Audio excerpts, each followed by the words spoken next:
Hello students, I hope you all are good. Today we are going to understand one interesting chapter of SST, that is environment. And in this chapter we are going to study about the environment, its component and biosphere. सबसे पहले बात करते हैं बेटा, what is environment? Environment means what's all around us.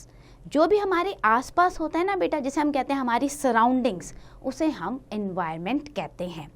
और हमारी जो survival है, एग्जिस्टेंस है, वो डिपेंड करती है कि हमारे आसपास किस तरीके की कंडीशन है, किस तरीके के फैक्टर्स हैं, उसी पे हम जो है सर्वाइव करते हैं.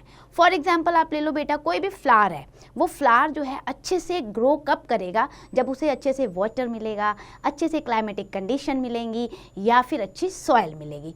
सो ओवरऑल हम ये कह सकते हैं कि एक फेवरेबल इन्वायरमेंट अगर होता है तो उस पर किसी भी चीज़ की सर्वाइवल डिपेंड करती है. अब ये जो फेवरेबल इन्वायरमेंट होता है ना बेटा, it is a mixture of different factors. इसका मतलब ये बहुत सारी चीज़ों को हम देखते हैं, लाइक क्लाइमेट कैसी है वहाँ का, या वहाँ हमें पानी मिल रहा है, अच्छा नहीं मिल रहा, सॉइल टाइप कैसा है, माउंटेनियस रीजन है या डेजर्ट रीजन है या कोस्टल प्लेन रीजन है. तो हम ये देखते हैं कि डिफरेंट फैक्टर्स मिलकर एक फेवरेबल क्लाइमेट या फेवरेबल इन्वायरमेंट को बनाते हैं. आप देखो बेटा, एप्पल जो है, एप्पल को अगर आप सोचो कि मैं डेजर्ट में ग्रो कर लूँ तो नहीं होगा. एप्पल के लिए फेवरेबल फैक्टर्स या फेवरेबल कंडीशन क्या है, that is the mountainous region. तो इसी तरीके से हम ये कह सकते हैं कि जो हमारी सराउंडिंग है ना, वो किस टाइप की है, उस पे हमारा सर्वाइवल डिपेंड करता है. Now what are the components of environment? Basically there are two components of environment. One is the physical environment and another is the biological environment. Physical environment को बेटा हम abiotic भी कहते हैं. Abiotic और natural environment. Abiotic बेटा name से ही clear हो रहा है, विच डजंट हैव लाइफ, जिसका ओरिजिन नॉन लिविंग थिंग से हो, उसे हम एबायोटिक कहते हैं. फॉर एग्जाम्पल आप कह सकते हो हमारा लिथोस्फीयर हो गया, हमारा एटमॉस्फेयर, हाइड्रोस्फीयर जहाँ वाटर बॉडीज़ है ना, ये सारे जो मिलकर बनाते हैं ये हमारा फिजिकल एनवायरनमेंट बनाते हैं. और इन सभी जगह से हमें डिफरेंट टाइप के नेचुरल रिसोर्सेज भी मिलते हैं, लाइक मिनरल्स मिल रहे हैं, ऑयल है, फूड है, ऑक्सीजन है, एक्सेट्रा. तो ये हमारा हो गया फिजिकल एनवायरनमेंट, या हम कह सकते हैं एबायोटिक और नेचुरल एनवायरनमेंट. दूसरा जो हमारा कंपोनेंट आता है, that is the biological environment. Bio means life, मतलब ऐसे रिसोर्सेज या ऐसा एनवायरनमेंट जिसका ओरिजिन लिविंग थिंग से हो रहा है, इसीलिए हम इसे बायोटिक एनवायरनमेंट भी कहते हैं. Biotic means which is having a life. For example flora, fauna, human beings, मतलब प्लांट्स में भी लाइफ है, एनिमल्स में भी और हम सब भी. तो हम सब कहलाएंगे बायोलॉजिकल एनवायरनमेंट. अब बेटा ये जो हमारा फिजिकल एनवायरनमेंट होता है एबायोटिक, और बायोलॉजिकल एनवायरनमेंट यानी कि बायोटिक एनवायरनमेंट, ये दोनों एक दूसरे पे डिपेंडेंट होते हैं. अगर एक से भी कोई भी काम हो रहा है ना, तो दूसरे पे उसका असर पड़ेगा ही पड़ेगा. फॉर एग्जाम्पल अगर हम बहुत सारे माउंटेन को कट कर रहे हैं, बहुत सारे ट्रीज़ को कट कर रहे हैं, तो उससे हमारा एनवायरनमेंट में क्या होगा, ग्लोबल वार्मिंग फैलेगी.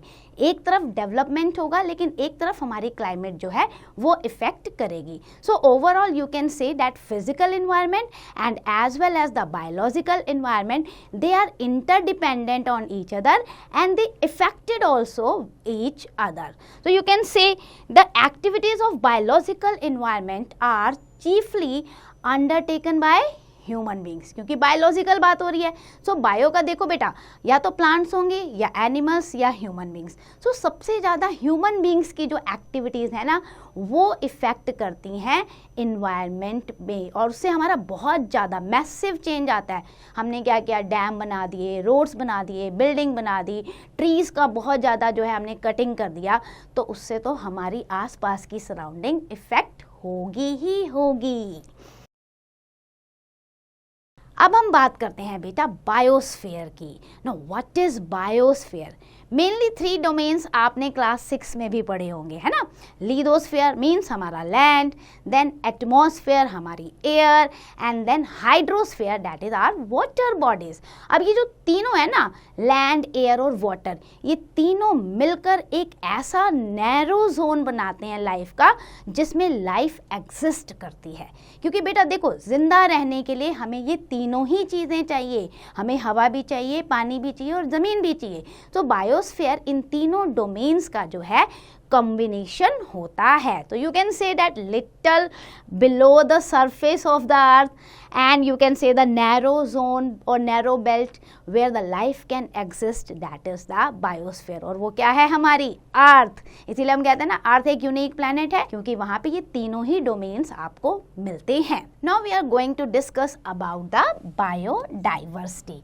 सी बेटा, बायोस्फीयर जो है हमारी अर्थ को एक यूनिक प्लैनेट बनाता है, क्योंकि उसमें तीनों डोमेन्स हैं। लेकिन अपार्ट फ्रॉम दैट अर्थ पे wide range of flora and फाना है। बहुत टाइप्स के आपके एनिमल्स जो हैं या आपके प्लांट्स जो हैं वो पाए जाते हैं, डिफरेंट टाइप्स के मिनरल्स पाए जाते हैं। तो जो ये वाइड रेंज ऑफ स्पीशीज़ होती है ना, इसे हम कहते हैं बायोडाइवर्सिटी। और ये बायोडाइवर्सिटी जो है अर्थ को बहुत ब्यूटीफुल बनाती है। So that's end for the chapter. Let's do the quick revision.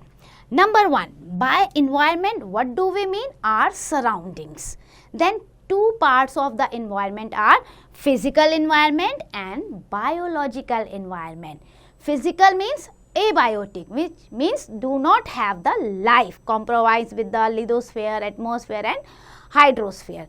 And biological or biotic environment comprises all living things. Physical and biological interdependent on each other. And what is biosphere? It is a narrow belt, है ना, जहाँ पे life exist करती है, जहाँ पे ये तीनों आपको डोमेन्स मिलेंगे, हवा, पानी और ज़मीन. And then diversity means the different types of the flora and fauna, that is biodiversity. So I hope you understand each and every concept. Now it's your turn. Do the exercise carefully.